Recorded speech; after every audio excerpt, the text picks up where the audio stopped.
भारत की तस्वीर सच ही मिशन है।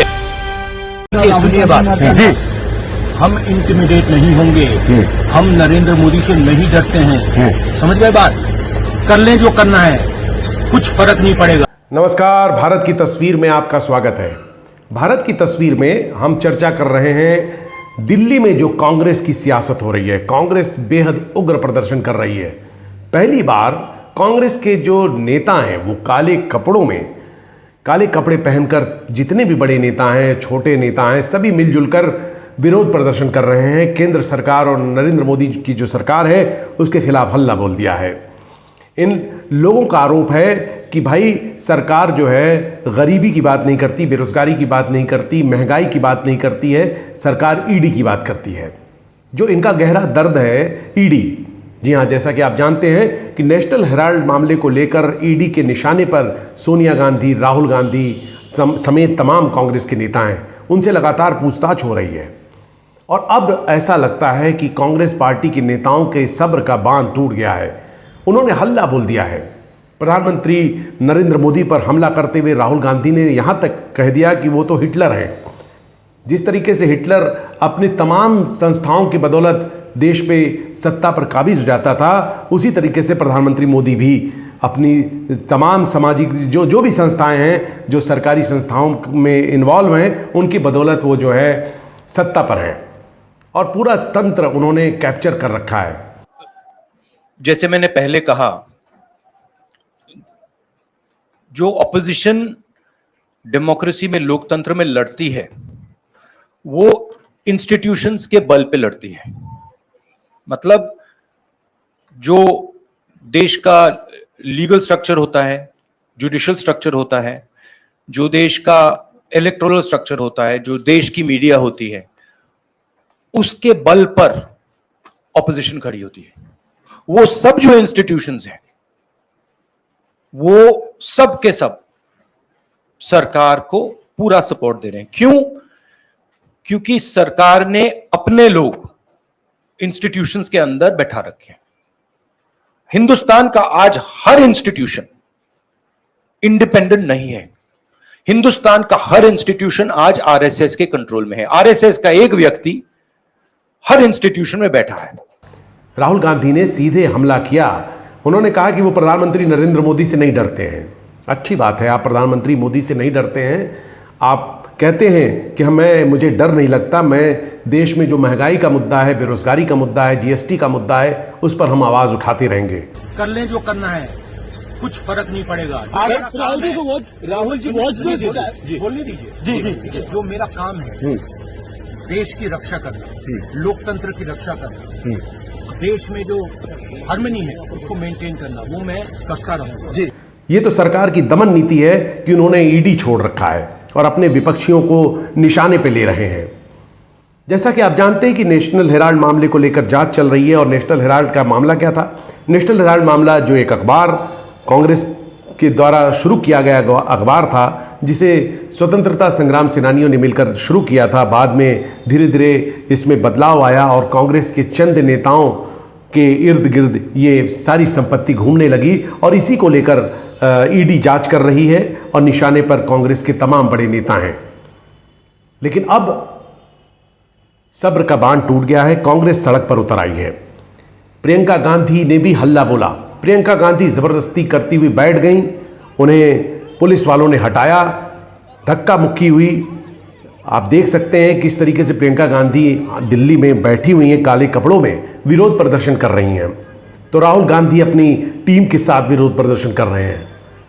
एक तरीके से कांग्रेस के सभी नेताओं ने एकजुट होकर केंद्र की बीजेपी सरकार पर हल्ला बोल दिया है। राहुल गांधी का यह कहना कि ईडी का इस्तेमाल कर रही है सरकार, ईडी ही नहीं, तमाम जो इतने भी उनके संस्थाएं हैं, सरकार से जो जुड़ी हुई संस्थाएं, यहां तक उन्होंने मीडिया पर भी आरोप लगा दिया कि ये लोग भी सरकार के साथ हैं क्योंकि संघ के लोग इसमें जुड़े हुए हैं। तो ये एक तरीके से लग रहा है कि राहुल गांधी पूरे गुस्से में हैं, तिलमिला उठे हैं, क्योंकि ईडी जिस तरीके से लगातार उनसे जानकारी ले रही है, उनसे पूछताछ कर रही है, कांग्रेस के नेता निशाने पर हैं।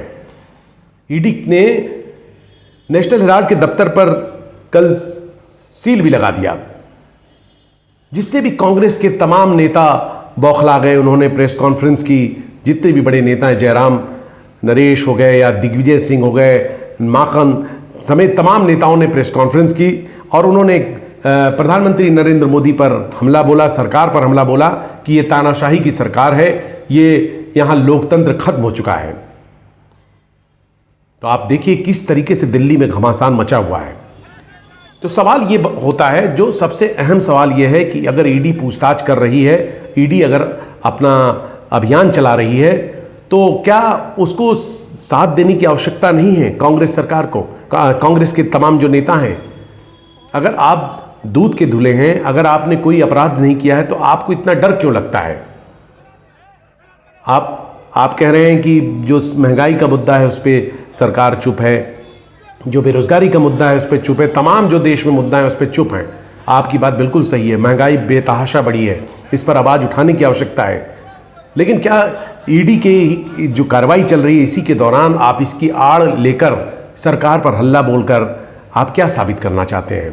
ये सवाल जनता पूछ रही है। सवाल जनता पूछ रही है कि अगर ईडी अपनी कार्रवाई कर रही है तो आप उसकी कार्रवाई करने दीजिए। आप ईडी के बहाने उसकी कार्रवाई का विरोध करिए। विरोध करना आपका लोकतांत्रिक अधिकार है, लेकिन जिस तरीके से अगर आपको विरोध प्रदर्शन की इजाज़त नहीं दी गई, उसके बावजूद भी आप विरोध कर रहे हैं। आप अपने जो कांग्रेस का अस्तित्व है, जो हाशिए पर आ गया है, उसको धीरे धीरे आप मजबूत करने की कोशिश कर रहे हैं। आपको लग रहा है कि एक बहुत बढ़िया जरिया बन सकता है।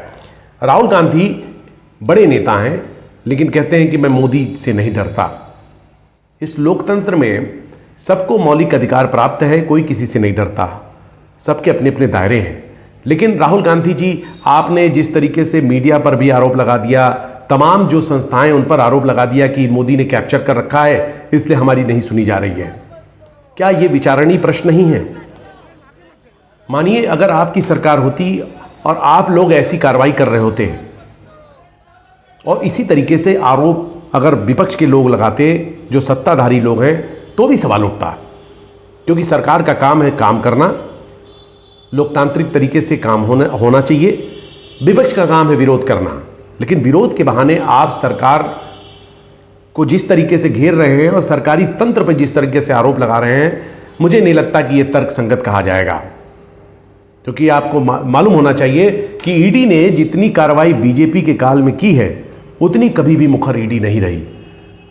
तो ईडी का काम जो है वो अपना काम कर रही है। पश्चिम बंगाल में आप देख लीजिए क्या हो रहा है।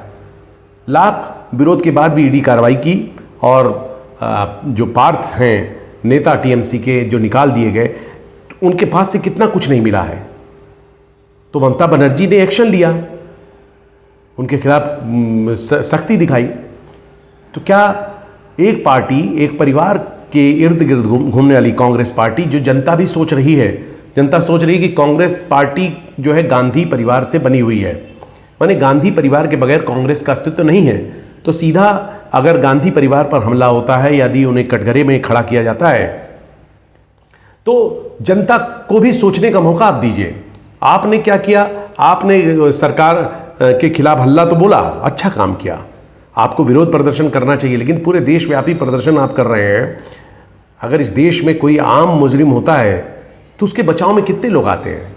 ये तो वही बात हो गई कि भाई आपका सरकार, आपने सरकार में रहे हैं सालों साल, आपको लगता है कि हमसे कोई पूछताछ नहीं कर सकता, ये हमारा किसी का मौलिक अधिकार नहीं है, तो आप ठीक है, आप सुप्रीम कोर्ट जा सकते हैं, कोर्ट का शरण ले सकते हैं, आपके पास बड़े बड़े वकील हैं, आप उनसे राय मशवरा कर सकते हैं, न कि आप सड़क पर उतर आवें और फिर आप विरोध के बदले विरोध कर रहे हैं।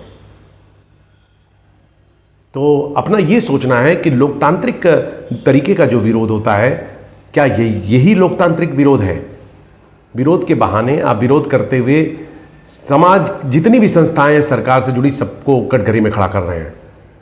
बने रहे भारत की तस्वीर के साथ। नमस्कार। भारत की तस्वीर सच ही मिशन है।